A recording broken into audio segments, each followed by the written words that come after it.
আসসালামু আলাইকুম এভরিওয়ান। চলো আজকে আবারও একটা পিয়ার প্যাকেজ তোমাদের সঙ্গে আনবক্সিং করি। একটা সেন্টেড ক্যান্ডেল আর লেটার কিচেন। আমাকে 3টে ক্যান্ডিও পাঠিয়েছিল।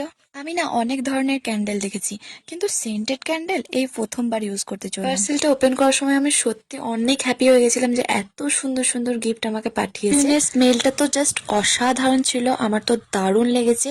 আর কিচেনটার জন্য তো আমার বাড়িতে সবাই বলছিল, মানে আমার নামের লেটার দিয়ে আর আমার নামটা এখানে বনু লিখে দিয়েছিল। এই দেখো, দেখতে পাচ্ছ। গিফট আমি কোথায় রাখবো? কিন্তু দেখো, তোমরা যদি এত এত সুন্দর সুন্দর গিফট আমাকে পাঠাও, আমি কখনোই ভাবি না যে আমি কোথায় রাখবো। আমি ভাবি যে প্লিজ আমাকে আরো কিছু পাঠাও। থেকে বড় ব্যাপার কি জানো, এগুলো হচ্ছে হ্যান্ডমেড, হ্যাঁ হাতে বানানো। দেখতেও এত সুন্দর, তাই না? অনেকটা হার্ড ওয়ার্কিং আর অনেক অনেক ভালোবাসা দিয়ে। থ্যাংক ইউ সো মাচ বনু, আমাকে এত সুন্দর সুন্দর গিফট গুলো পাঠানোর জন্য। তোমরা যাও, গিয়ে অবশ্যই একবার বোনের আইডিটা ভিজিট করে এসো। আমি নিচে আইডি মেনশন করে দিচ্ছি, যাও গিয়ে তোমরা অবশ্যই একবার চেক আউট করো। আল্লাহ হাফিজ।